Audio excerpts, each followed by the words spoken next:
आप देख रहे हैं एसडीएम न्यूज़। मैं हूं रियाद अंसारी। आज हम नारेगांव आए हैं और हमें यहां की जनता ने बुलाया है फ़ोन करके कि भैया आप हमारे वार्ड में आइए। और हमारे वार्ड में रास्ते बहुत ख़राब है, गंदा पानी जगह जगह तुमा हुआ है, गलियों में थमा हुआ है और हमारे बच्चे बीमार पड़ रहे हैं और हम बहुत परेशान हैं। चलिए आपको बताते हैं कि पूरे नारेगांव का दृश्य कैसा है। चलिए मैं बताऊँ आपको। देखिए, मैं कैमरा मैन से कहूँगा, देखिए इस प्रकार से। देखिए मैं एक बार ये वार्ड में आ रहा हूँ तो मुझे इतनी तकलीफ़ हो रही है। देखिए, मैं बताना चाह रहा हूँ आपको कि कितने पैर डूबे हुए हैं और यहाँ पर मासूम बच्चे आते हैं, स्कूल में जाते हैं, शाला में जाते हैं। देखिए आप, ये बस्ती है और मैं आगे कैमरा में तो देखिए आप किस तरह से गंदगी है, तुमा हुआ पानी है और यहाँ बास आ रही हैं। यहाँ इतनी बास आ रही है कि हमें चक्कर आ रहे हैं। अब सवाल ये है कि मैं सिर्फ ग्राउंड रिपोर्टिंग करने आया हूँ और हो सकता है मैं ज़्यादा यहाँ आधा घंटा रुकूँ, मैं तो चले जाऊँगा। लेकिन ये आसपास की बस्ती का सवाल ये है कि ये इंसान नहीं है, कि इनको जीने का अधिकार नहीं है। अगर क्या बात है कि इनके सामने इतनी गंदगी होती है। देखिए आप, ये मैं यहाँ पर पानी में इसलिए उतरा हूँ कि संबंधित जो अधिकारी महानगर पालिका उनको झिझोड़ने के लिए कि आप देखिए मानवता कहाँ खड़ी है, ये कैसे लोग जीते होंगे, ये आपको सोचना पड़ेगा। देखिए मैं और आगे की ओर आता हूँ। देखिए किस तरह से मेरे पैर धंस चुके हैं।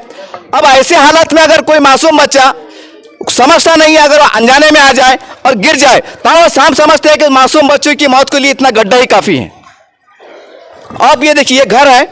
मैं कैमरामैन से कहूँ घर की ओर बताए। देखिए ये घर है, एक घर में परिवार रहता है। 7-8 घर नजर आ रहे हैं पूरी गली के अंदर और हम समझते हैं कम से कम 150-200 लोग कुल मिला के रहते हैं और उनके सामने इतना बड़ा गड्ढा। और ये गड्ढा खाली एक गली में नहीं है, पूरे नारेगांव के हम समझते हैं आधे से ज्यादा बस्ती का यही हाल है। जगह जगह डेंगू है, मच्छर है, गंदगी है, बदबू है। अब सवाल ये है कि हमारे पास जो हमारे केंद्र सरकार है, महाराष्ट्र सरकार है, ये 15 नुक्कती प्रोग्राम चलाती हैं माइनॉरिटीज के नाम पर। जब माइनॉरिटी का शब्द इस्तेमाल होता है तो ऐसा लगता है कि पूरा फंड मुसलमानों के पास जा रहा है, लेकिन ये हकीकत उल्टी है। आप देख सकते हैं कि 15 नुक्कती प्रोग्राम कहाँ है। ये देखिए आप, क्या ये है 15 नुक्कती प्रोग्राम जो हमारी भारत सरकार चलाती है कि जो मुस्लिम बहुमत इलाके हैं वहाँ पर आप सुविधा दीजिए। एक फंड रिलीज होता है। बहुत दुख की बात है कि हमारे यहाँ के प्रशासकीय अधिकारी, हमारे मुस्लिम बड़े बड़े नेता हैं, वो 15 नुक्कती के ऊपर बात नहीं करते, चर्चा नहीं करते, सवाल नहीं करते कि फंड आया तो कहाँ गया। और जब फंड आया तो ये काम रुका हुआ क्यों है, ये गंदा पानी गली गली में क्यों है। चलिए मैं आगे की ओर चलता हूँ और आपको और लोगों से मिलाता हूँ। ये आप देख सकते हैं कि ये बच्चे, ये झोपड़पट्टी के बच्चे हैं, आप देख सकते हैं कि गंदे पानी से गुजर रहे हैं। आप बताइए, अब आप कह रहे होंगे कि बच्चे जानबूझ के चल रहे, नहीं, आप पूरा स्पेस देख लीजिए। मैं कैमरा मैन देखूंगा, पूरा स्पेस बताएं कहाँ है रास्ता, कहाँ से बच्चे बच के जाएंगे। देखिए पूरे भर रहे हैं। अब यही गंदे पैर लेकर, यही गंदगी लेकर वो स्कूल जाएंगे। ये हमारा भारत और यही हमारा साक्षरता अभियान। देखिए बच्चे स्कूल की ओर जा रहे हैं, गंदे पानी में डूब के जा रहे हैं, अपने गंदगी को साथ लेके जा रहे हैं और हमारे पास प्रशासन की तरफ से नारा लगता है, स्वस्थ रहिए, अच्छा रहिए। आप देखिए जब ऐसी स्थिति है तो आप कैसा स्वस्थ रह सकते हैं। ये संदेश यहाँ से जा रहा है। अब देखिए ये फर्शी लगी हुई है। आमतौर से हम देखते हैं कि जब घर के सामने ऐसा फर्शी नहीं हुआ करती है, लेकिन फर्शी लगी है इसलिए कि गंदा पानी की अगर हाइट बढ़ जाए तो पानी घर में दाखिल ना हो। आज ऐसी स्थिति यहाँ के हो चुकी है। अब सवाल ये है यहाँ की गरीब जनता ने क्या करना। और सरकारें दावा करती हैं हमारे पास गरीबों के लिए फंड आ रहा है, 15 नुक्कती जो तो कार्यक्रम चल रहे हैं, लेकिन कागजों पे चल रहे हैं। अगर ये सच में अगर इस पे अमल होता, अगर हमारे जो भी लीडरशिप है चाहे किसी भी पार्टी की रहो, अगर वो थोड़ी ईमानदारी से अगर नेतृत्व करते, आगे बढ़ते, हम समझते हैं औरंगाबाद की तमाम सलाम बस्ती जिसमें हमारे दलित भाई भी हैं, आदिवासी भी हैं, मुस्लिम समाज की भी हैं, इनके महलों का, इनके वार्डों का ये हाल नहीं होता। ये कड़वी सच्चाई है, ये आपको स्वीकारना पड़ेगा। अब देखिए हम आगे की ओर बढ़ते हैं। हम लगातार हर गली गली घूम रहे हैं और रास्ते की समीक्षा कर रहे हैं, देख रहे हैं कितने गड्ढे हैं, कितने गंदे पानी है, क्योंकि यहाँ की जनता ने हमें बुलाया है कि आप अपने चैनल के माध्यम से हमारी तकलीफ को प्रशासकीय अधिकारी तक पहुंचाइए, महानगर पालिका तक पहुंचाइए। अब देख सकते हैं आप हर गली का हम समझते हैं ये हाल है। मैं कैमरा मैन से कहूँ करीब से बताएं। देखिए जगह जगह गड्ढे हैं, गंदगी है, घाट है और जो जोरदार बारिश हुई तो यहाँ ड्रेनेज का पानी भी रोड पे फैला हुआ है और पूरी तरह से बास आ रही है। इतनी बास आ रही है कि उससे हो सकता है कई बीमारियां जन्म ले सकती हैं, क्योंकि ये सलम बस्ती है। देखिए लगभग पूरे आधे से ज्यादा नारेगांव का यही हाल है, रोड का काम नहीं हुआ है। तो ऐसे में सवाल उठता है कि हमारे जो संबंधित अधिकारी हैं, हमारे लीडरशिप है, वो इनकी तरह क्यों आगे नहीं आते। अब जरा सोचिए, ये एक जिम्मेदार व्यक्ति है, कार्यकर्ता है, ठीक है, वंचित बहुजन अघाड़ी के जवाबदार है। अब जो लोग कुर्सी पे बैठे, अगर वो यहाँ आके अगर खड़े हो जाए तो क्या आलम होगा और किस तरह से काम नहीं होगा। या नहीं, आपके पास समय नहीं है तो कम से कम एक खामोश तरीके से या कोई और तरीके से, क्योंकि हमारे पास राजनीति है, सब मिलके भी काम करते हैं, कोई गोपनीय तरह से करते हैं, कोई खुल के करते हैं। और हमने देखा है जब चुनाव का अवसर था तो एमआईएम और वंचित ने मिलकर लड़ा था, समर्थन दिया था। तो आप ऐसे समय में जब जनता परेशान है, जब जनता की जान के ऊपर बनाई है, तो आप इनका साथ क्यों नहीं देते? आपको देना चाहिए, क्योंकि अधिकार सबका है, लीडर सबका होता है। ये भी लीडर एक पार्टी के नहीं है, ये सबके हैं। उसी तरह आप भी सबके हैं, तो आप भी अपनी क्षमता के अनुसार आप क्या कर सकते हैं वो करने का प्रयास कीजिए। चलिए, आप इस गली में रहने वाले, इस गंदी गली में रहने वाले लोग जो इंसान कहलाते हैं, उनसे कुछ बात करते हैं। आप ये गली में रहते हैं, आपके सामने इतनी बड़ी गंदगी है, ढेर, इसके बारे में बोलिए आप। गंदगी है, मच्छर डांस हो रहे, हम पानी की परेशानी, लाइट की परेशानी, क्या करेंगे हम, बहुत परेशान हैं हम। बाजी, इसके बारे में थोड़ा जानकारी दें आप। 8 दिन से हमारी बहुत डिम लाइट है, पानी की परेशानी हो रही है, कहीं को पानी नहीं वापरने को, ऐसी गंदगी में रहना पड़ रहा। आप सिर्फ 1 घंटे के वास्ते आए तो आपको इतनी परेशानी हो रही। हम तो कितने दिन से रह रहे हैं यहाँ पे, ऐसी गंदगी है। अच्छा बाजी, आप ये बोलिए कि ये अफसर भैया आपके वार्ड के नेता हैं, क्या इनके अलावा कोई और दूसरे लोग आपके पास आए? नहीं आए, कोई भी नहीं आए, वही चाय भैया। यहाँ की आवाज कौन उठाते ज्यादा? ये उठाते अफसर, अकेले उठाते? हाँ, कोई दूसरे लोग नहीं आता, कोई भी दूसरा। आप जिम्मेदारी से बात कर रहे हैं? हाँ। चलिए, मैं आगे की ओर बढ़ता हूँ और आप देख सकते हैं कि यहाँ पर बहुत सी महिलाएं आई हैं और वो भी कह रही है हमसे कि हम एक लोकशाही माध्यम से, आपके चैनल के माध्यम से कुछ कहना चाहते हैं। आप इसके बारे में क्या कहना चाहते हैं? सब गली के अंदर हमारी बहुत गंदगी है, अरे छोटे छोटे मासूम बच्चे बीमार हो रहे, चलते नहीं आ रहा घर में से, हमको सब परेशानी चढ़ी। हाँ, हमारे अफसर वही जाते बस देखने को हमको। हाँ, बहुत गंदगी है, बहुत मच्छर काट रहे हैं, लाइट का कुछ ये नहीं है, हमको बहुत परेशानी है, बहुत तकलीफ है, बहुत घान है यहाँ, बहुत जाना आना पर तकलीफ बहुत हो रही। ये देखिए आप, ये नारेगांव की हम बस्ती में घूम रहे हैं और लगभग हर गली का यही हाल है। आप देखिए, यहाँ पर कोई व्यवस्था नहीं है और घर के सामने थोड़ा है, वहां से गाड़ी नहीं आ सकती है। और देखिए अब ये हाल है। ये हम आपको इसके अंदर चल के इसलिए बता रहे हैं क्योंकि हम तो थोड़ी देर के लिए यहाँ पर रुके हुए हैं। अब देखिए क्या हाल है, कितना कीचड़ है, कितनी गंदगी है और इसमें से गंदी बास आ रही है। ऐसा लग रहा है मानो हम डैनिश के अंदर उतर के खड़े हुए हैं और ये पूरी गली के अंदर यही दृश्य नज़ारा है। ऐसे में सवाल है, हज़ारों की संख्या में लोग रहते हैं, इससे बड़ी बीमारी फैलने का, महामारी फैलने का भी अंदेशा है। तो क्या कर रहा है प्रशासन, क्या करे संबंधित अधिकारी?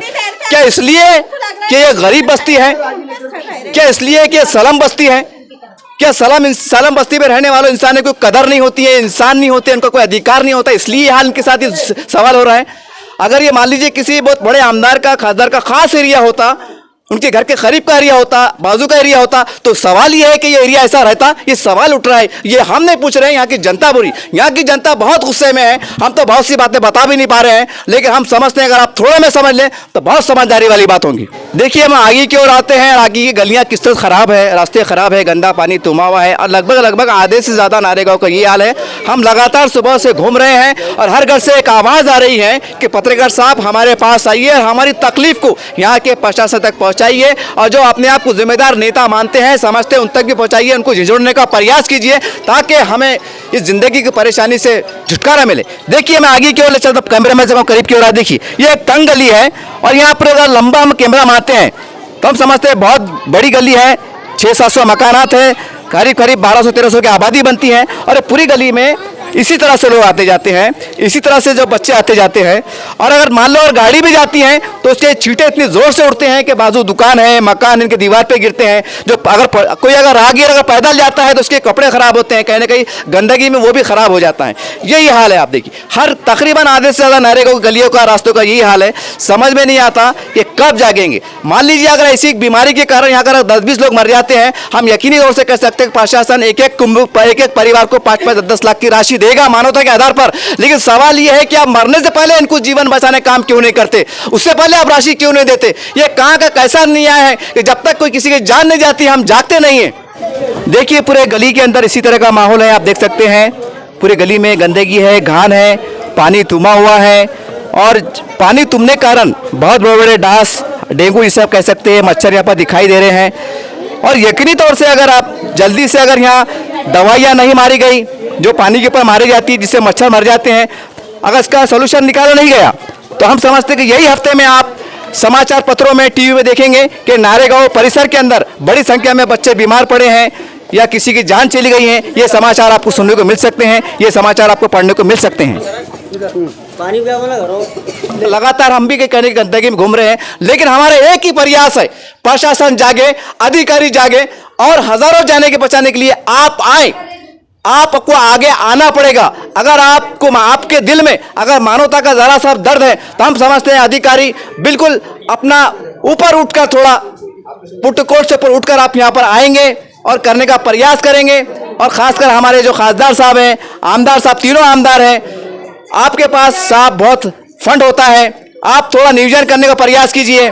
बड़े बड़े लोगों से हम देखते हैं कि जब शहर पे होर्डिंग बोर्ड लगते हैं तो बड़े बड़े कंपनी वाले लाखों रुपया देते हैं अपने इश्तेहार लगाने के लिए महानगर पालिका को। तो हम उससे भी गुजारिश करते हैं तमाम ऐसे बड़े बड़े लखपति, उद्योगपति लोग कि एक सलम बस्ती में ऐसे जहां भी औरंगाबाद में पाई जा रही है, आप यहां पर काम करने का प्रयास कीजिए। इस तरह से भी आपका प्रचार हो सकता है, एक मानवता की सेवा हो सकती है, कुछ नया करने का प्रयास कीजिए और एक ऐसी जिंदगियां जो जिसकी जाने के कगार पे है उन्हें बचाने का प्रयास कीजिए। कोई यही दृश्य, यही नजारा, यही नारेगांव की हर दिल से एक सदा निकल रही है, एक आवाज निकल रही है। पता नहीं कौन सा अधिकारी जाग जाए, कौन सा नेता जाग जाए और यहाँ आ जाए और उनका जीवन बच जाए। कुछ यही संदेश हमारे दौरे से जा रहा है। मेरे साथ मौजूद है यहाँ के एक सामाजिक कार्यकर्ता जो एक दर्द के साथ, फिक्र के साथ गली गली घूम रहे हैं, हमें बता रहे हैं और इनका एक ही लक्ष्य है कि मोहल्ले के लोगों की परेशानी दूर हो और कई मासूम बच्चे जो बीमार पड़ने वाले हैं वो बीमारी से बच सके। सर, आपका हमारे चैनल में स्वागत है। और आपने हमें यहाँ के लोगों ने बुलाया, आपने भी हमारे संपर्क में रहे,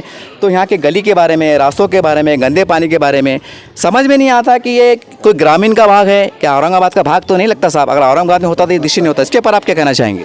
बिल्कुल, आपका बहुत बड़ा स्वागत, बहुत शुक्रिया आप लोगों का कि आप लोगों ने जो नारेगांव को जो फ्लैशबैक और फ्लैश ओपन करके बताया नारेगांव में कि किस हालात में गरीबों की परेशानी चालू है और कैसे हालात है। क्योंकि कच्चर पट्टी से नारेगांव के हिसाब से कच्चर पट्टी के नाम से जाना जाता था, लेकिन अब नारेगांव को ही लोग कच्चर पट्टी बोल रहे हैं और कच्चर पट्टी से बदतरीन है। कच्चर पट्टी के कुत्ते अच्छे हैं हम लोगों से, क्योंकि ऐसे हालात में हम ये बस्ती में रह रहे हैं। लेकिन मेरी प्रशासन और शासकीय को एक निवेदन है और अधिकारियों मेरी एक विनती है कि नारेगांव के अंदर खास तौर पर सर्वे कर डीनीस, ये रोड, ये पाइप, ये जो रोड की समस्या है ये इतनी खराब है कि जब यहाँ से कोई पेशेंट या कोई किसी को बीमारी जाना है, क्योंकि ऐसे कोरोना से हालात के अंदर, ये बीमारी के हालात के अंदर अभी जो एक ठंडी बुखार का एक बीमारी आ रही है, ये इतना बड़ा थैमान मचा देंगे अगर यह सुविधा, ये डीनीस का रोड का और ये पानी की समस्या का निवारण अगर नहीं करके दिए तो इतने बड़े हाल हो जाएंगे यहाँ पर। क्योंकि यहाँ पर बीमारी फैल जाएंगी और ज़्यादा तादाद में बीमारी फैलने के बाद उसका जो है महानगर पालिका जिम्मेदार रहेंगी। से तमाम नारेगांव में घूमने के बाद, तमाम रास्ते देखने के बाद, तमाम गंदा पानी की समीक्षा करने के बाद हमारा ये दौरा समाप्त हो रहा है। हमने कई लोगों से बातचीत की और सबकी एक ही तकलीफ है कि हमने कैसे जीना, हम जिंदगी कैसे जिए। और जैसा यहाँ के एक सामाजिक कार्यकर्ता ने बहुत बड़ी बात की है कि अगर वक्त समय रहते अगर इसके ऊपर काबू नहीं पाया गया तो हज़ारों की संख्या में हम देख सकते हैं कि अगले हफ्ते के अंदर बड़े बड़े पैमाने पर बीमारियाँ फैल सकती हैं और कई जाने जा सकती हैं। इसको आप हल्के में ना लें और ये समझ के ना छोड़े कि झोपड़पट्टी का इलाका है, सलाम बस्ती है, होते रहता है, ये लोग कौन से टैक्स भरते हैं, ये लोग से कहाँ पैसा नोट होता है, ऐसा नहीं है। बल्कि हम ऐसे अधिकारियों को ये बताना चाहते हैं, हालांकि आपको मालूम होता है, लेकिन हम ओपनली आपको इसलिए बोल रहे हैं कि आपको हम झुझोड़ना चाहते हैं कि केंद्र सरकार और राज्य सरकार से मिलकर एक 15 नुकाती प्रोग्राम चलाया जाता है जिसके अंदर माइनॉरिटीज़, जिसके अंदर दलित भी आता है, मुसलमान भी आता है, सिख भी आता है, ईसाई भी आता है, उनकी बस्तियाँ आती हैं, उनकी गरीब बस्तियाँ भी आती हैं। तो उनके लिए आप फंड को रिलीज़ करो, उनके फंड को इस्तेमाल करो। ये फंड निकलता है मगर दिखाई नहीं देता है। और बहुत हैरत की बात है कि हमारे पास जो बहुत बड़े बड़े नेता भी हैं जो अपने आप को बड़े नेता कहते हैं, लेकिन वो 15 नुकाती के ऊपर कभी चर्चा नहीं करते, कभी संघर्ष नहीं करते, कभी मोर्चा नहीं निकालते। अपने स्तर पर, अपने स्तर पर राजनीति चलती है, अपने स्तर पर जो आंदोलन करते हैं, लेकिन जो फंड रिलीज होता है केंद्र सरकार से लाखों करोड़ की शक्ल में, उसका कोई हिसाब किताब नहीं मांगता है कि आपने कहाँ यूटिलाइज किया, कैसे इस्तेमाल किया। बहुत दुख की बात है। अगर वो 15 नुकाती प्रोग्राम का फंड करोड़ों में जारी होता है, अगर वो सही का इस्तेमाल हो जाए तो ये नारेगांव नहीं, पूरे औरंगाबाद शहर की हर सलाम बस्ती का नक्शा बदल जाएगा और लोगों को अच्छा जीवन गुजारने का अवसर मिलेगा। अब हम आगे की ओर बढ़ते हैं। अब हम आए हैं रहमत मस्जिद के पास। आप देख सकते हैं एक बहुत बड़ा नाला है, शायद हो सकता है किसी ज़माने में नदी रही होगी, लेकिन अब शहर सिकुड़ रहा है, बस्ती सिकुड़ रही है और ये जो नदियाँ हुआ करती थी अब नाले में तब्दील हो रही हैं। तो हम कह सकते हैं बड़ा नाला है। मैं कैमरा मैन से कहूँगा नाले की ओर करें। देखिए नाला है और आप देख सकते हैं जो परसों की जो तूफानी रात की बारिश थी पूरे औरंगाबाद शहर और ख़ास तौर से ऐसे सलाम बस्तियाँ जहाँ पर तंग गलियाँ होती हैं, तंग नाले होते हैं, नालियाँ होती है, वहाँ पर उनके लिए क़यामत से कम नहीं थी। लोग डर रहे थे कि हम बह जाएंगे, हमारी जानें चले जाएंगी, हमारे बच्चे बह जाएंगे। लेकिन ये ऊपर वाले का करम है कि बोलते हैं ना कि जिसका कोई नहीं होता उसका ऊपर वाला होता है। तो आज सलाम बस्ती के साथ ऊपर वाला था और ऊपर हमेशा रहेगा। यही कारण है किसी की जान नहीं गई। लेकिन सवाल ये है कि इतना बड़ा नुकसान आप देख सकते हैं और विशेषता ये है, अब मैं जहाँ मैं खड़ा हूँ ये पुल है। ये एक ज़माने में पुल बना हुआ था जैसा भी था, लेकिन बस्ती वालों के लिए बहुत बड़ी बात थी। लेकिन ये पुल ये बह गया है। अब ये पुल बह गया है तो इससे अंदाज़ा लग सकता है कि पुल का काम किस तरह से हुआ होगा, काम कितना असली था कितना नकली था, ये आप इससे अंदाज़ा लगा सकते हैं। अगर ये पक्का काम होता तो यकीनी तौर से ये बहता नहीं, हाँ थोड़ा हल जाता, थोड़ा ढसर जाता, इसमें कोई शक नहीं है। लेकिन इतना बड़ा जो हम समझते हैं कि 10-12 टन का एक जो कैसे इसका वजन का एक पुल होता है वो बह नहीं सकता, लेकिन ये बह के चले गया। इसका मतलब ये है कि कहीं ना कहीं काम में घोटाला था और है। ये देखने के बाद ऐसा महसूस हो रहा है। अगर जांच करें ईमानदारी से तो बहुत बड़ा एक घोटाला भी सामने आ सकता है। चलिए मैं और आगे की ओर बढ़ता हूँ। सामने की ओर जो तो लवे का एंगल है, इसके अंदर जो है तो सीमेंट का कुछ बचा कुचा है। इन्हें कह सकते हैं कि जो सीमेंट बचा हुआ है, लोहा बचा हुआ है, ये असली सीमेंट था, असली खड़ी थी, असली रेती थी जो किस्मत से बच गई। और जो माल आप समझ कह सकते हैं अब जो बह गया उसको क्या करेंगे। लेकिन सवाल ये है कि जब इतना बड़ा प्लांट बह जाता है और बाजू थोड़ा बच जाता है तो कहने के सवाल तो उठते हैं। सर इसके बारे में थोड़ा जानकारी दें कि पुल कब बना था, कैसे बहा, कैसे टूटा, और तकलीफ क्या है। अस्सलाम वालेकुम। ये जो पूरा ये जो नाला है ये बहुत बड़ा नाला है और इसको जो है तो हरसुल तालाब का जो तो ओवरफ्लो होने के बाद में यहाँ से पानी बहता हो पूरा। लेकिन बार बार हम महानगर पालिका को ये पुल के बारे में, ये रहमत मस्जिद का पुल, अनवर जानी मस्जिद का पुल, सुल्तानपुर का पुल और यहाँ पे एक आगे एक बीच में एक काजिम बेबुमो वाले वहाँ का पुल, ये पुल के लिए बार बार इनसे हम मांग कर रहे हैं और इस संरक्षण दीवार के लिए, संरक्षण भित्त के लिए मांग कर रहे हैं। क्योंकि अगर इसको ये नाले को अगर संरक्षण दीवार होती है तो कम से कम लोगों घरों में पानी नहीं घुसता था, बहुत से घरों का जो है तो पसारा नहीं बह जाता था। क्योंकि बार बार महानगर पालिका को निवेदन पे निवेदन और मीडिया से मालूमात देने के बाद में भी आज तक जो है तो महानगर पालिका ने नाले के लिए कोई ठोस कदम नहीं उठाई, ना कोई ठोस तरीके का पुल बांध के दी। लेकिन आज हम जो है तो एक महानगर पालिका को निवेदन देना चाहते हैं और एक इन्विटेशन देना चाहते हैं आपके मीडिया के माध्यम से कि जल्द से जल्द जो है संरक्षण दीवारों का काम करके दीजिए, नहीं तो ऐसा ना हो जाए कि पूरा नारेगा जो तो बह के चल जाए। ये नारेगा वो हरसुल तालाब का ओवरफ्लो है, पिसादी पलसी, ये ओवरफ्लो के ऊपर जब पानी घुसता है तो सीधा लोग घर में बहुत से ये इसके अंदर जो तो बहुत से बेघर लोग जो है उद्ध्वस्त हो गए, बेघर हो गए लोग इसके अंदर नाले के अंदर। इसके लिए संरक्षण दीवार की हम मांग करते हैं, ये पुलों की मांग करते हैं और महानगर पालिका ने इसके अंदर गौर फिक्र कर इसमें ध्यान देकर सर्वे कर यहाँ पर पुल और नाले की संरक्षण दीवार बांध के देना चाहिए। सर हम देखते हैं कि हमारे पास एक परंपरा है, ऐसे जब बड़े बड़े काम होते हैं तो आमतौर से महानगर पालिका के पास फंड नहीं होता है, कोरोना रोया जाता है। लेकिन ऐसी स्थिति में हमारे जो खासदार होते हैं शहर के, जो आप तीनों क्षेत्र के आमदार होते हैं, इनकी नीति में से फंड लेके जो है तो काम किया जाता है, ये एक परंपरा है। तो क्या आपने कोई मतलब हमारे खासदार साहब से, एमएलए साहब से कॉन्टेक्ट करेगा, साहब ये बहुत बड़ा काम है, आपका लेटर दीजिए, थोड़ा सा काम को, ठीक है राजनीति हम बाजू करते हैं, पार्टी अपनी अपनी जगह है, लेकिन हम इंसानियत के नाते आप भी विजिट कीजिए, ऐसे कुछ बातचीत हुई सर? बोले, बहुत से बोले, आमदार को बोला है, खासदार को बोला है, यहाँ के जो नहीं है अभी फिलहाल नगर सेवक जो प्रशासकीय शासकीय लोग आए हुए उनको भी निवेदन पे निवेदन दिया है, लेकिन अभी तक किसी के कान पर जू नहीं रेंगी इसके ताल्लुक से। इन्होंने कहा है कि हमने तीनों क्षेत्र के आमदार हैं और खासदार हैं, इनको हमने बात इनके कान पे डाली थी कि साहब ये एक बहुत बड़ा मसला है, इसके पर तवज्जो दे, लेकिन काम नहीं हुआ। तो हम कह सकते हैं कि देखिए अब हमारी बात का आपको बुरा मानने की जरूरत नहीं है, लेकिन जब ये कह रहे हैं, पूरी बस्ती सुन रही है, तो आप समझ सकते हैं कि फिर आपके ताल्लुक से लोगों के मन में, दिमाग में क्या चल रहा होगा, क्या भावना पैदा होगी, ये आप बखूबी समझ सकते हैं। तो उम्मीद करते हैं कि ये वीडियो वायरल होने के बाद, ये समाचार प्रकाशित होने के बाद, सामने आने के बाद आप तत्काल यहाँ पर आएंगे, या आपके जो भी पीए बोलिए, वॉलंटियर्स बोलिए, कार्यकर्ता बोलिए, उनको यहाँ भेजेंगे, इसका लेखा जोखा पेश करेंगे, कितना फंड कितने फंड में काम होने वाला है, इसका नक्शा बनाने का प्रयास करेंगे और कहीं ना कहीं आप काम करने की कोशिश करो, क्योंकि कोई ना कोई शक्ल में आप इन्हीं के बलबूते पे कुर्सी पे बैठते हैं। महानगर पालिका चुनाव आता है तो आप नगर सेवक बनते हैं, महापौर बनते हैं। आमदार का समय आता है तो इनके वोटों से आप आमदार बनते हैं, खासदार का समय आता है तो इन्हीं के वोटों से आप खासदार बनते हैं। तो कहीं ना कहीं ये बहुत बड़ी शक्ति है, बहुत बड़ी ताकत है जो आपको बड़ी बड़ी कुर्सी बिठाती है। तो आप इनका कहीं ना कहीं रुपए में 8 आने 4 आने कुछ तो अदा करने की कोशिश कीजिए, क्योंकि कड़वी सच्चाई है। अगर ये काम समय पे होता, बहुत पहले से कर रहे होते तो ये दिशा क्यों होती?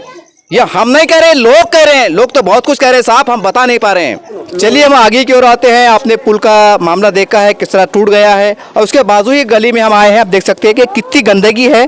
ऐसा लग रहा है छोटा सा कचरा डिपो है। हालांकि किसी का प्लाट ओपन पड़ा हुआ है, लेकिन पूरे बस्ती के लोग कचरा डाल रहे हैं। क्या करेंगे? गाड़ी नहीं आ रही है, कचरे वाला नहीं आ रहा है, तो कचरा डालेंगे कहाँ? यहाँ तो रहने के लिए साफ सर्च बनने की जगह नहीं है, तो कचरा का घर में रखेंगे? अब देखिए आप, इस तरह से पूरी गंदगी है, पूरे पूरे डांस बैठे हुए हैं, मच्छर है, और हजारों नहीं बल्कि हम समझते हैं लाखों की संख्या में मच्छर बैठे हुए हम देख रहे हैं। और शायद हमारा कैमरा इतना बारीक मच्छर कवर ना कर पाए, लेकिन आप देख सकते हैं, अपने आंखों से देख सकते हैं आप, मच्छर है, गंदगी है। और ये गंदगी की बदबू हम समझते हैं कम से कम 2 किलोमीटर तक जा रही है। और पता नहीं इससे कौन से वायरस जन्म लेंगे, आप कौन सा नया कोरोना जन्म लेंगे, और फिर बंद पड़ेगा, फिर बंद पड़ेगा, और पता नहीं कब तक ये चलते रहेगा। जनता थक चुकी है, और खासकर सलाम बस्ती का एरिया है, यहाँ पर 2 वक्त की रोटी कमाना मुश्किल होता है। वैसे में अगर ये बीमार पड़ते हैं तो साहब दवा गोली को 100-200 रुपये कहाँ से लाए? यहाँ दवाखाना भी मोहल्ले में नहीं है सरकारी, दूर जाना पड़ता है। अगर दवाखाने में जाने के लिए, आने के लिए 50 रुपये, जाने के लिए 50 रुपये लगते हैं, जबकि एक मजदूर को रोजाना 200-300 रुपये मिलते हैं। खाएंगा क्या, किराया देंगे क्या, जिंदगी गुजारेंगे क्या? ये बहुत एक दर्द भरा यहाँ से एक संदेश निकल के जा रहा है। उम्मीद करते हैं कि कोई ना कोई तो एक ऐसा नेता यहाँ पर आएगा, इनकी समस्या दूर करेगा, और इनके साथ मिलकर, क्योंकि ये भी प्रयास कर रहे हैं, और हमारी राजनीति का एक स्वरूप होता है, जो भी एक बड़ा घटना घटती है, बड़े हादसा होता है, तो सब पार्टी एक जगह आती है। तो आप कृपया आप भी राजनीति से ऊपर उठकर, चाहे शिवसेना हो, भाजपा हो, IMIM हो, राष्ट्रवादी हो, कांग्रेस हो, जो भी हो, आप आए, इनके साथ मिलकर पूरे बस्ती में घूमें और इसका काम करने का प्रयास कीजिए। चुनाव आएंगे, इलेक्शन लड़ लेंगे, बाद में देख लेंगे। रास्ता, पुल, बिजली, नाले का पुल चाहिए। रास्ता, पुल, नाले का काम, पानी की सुविधा होना चाहिए। लाइट, रास्ता, बिजली, पानी, नाले का पुल काम होना चाहिए। हमें हमारा संवैधानिक अधिकार मिलना चाहिए। हमें हमारा संवैधानिक अधिकार मिलना चाहिए। हमारे महानगर पालिका का मूलभूत सुविधा हमें मिलना चाहिए। हमारे महानगर पालिका का मूलभूत सुविधा हमें मिलना चाहिए। हमें ड्रेनेज चाहिए, हमें रोड चाहिए, नाले के संरक्षण दीवार चाहिए, नाले के पुल हमें चाहिए।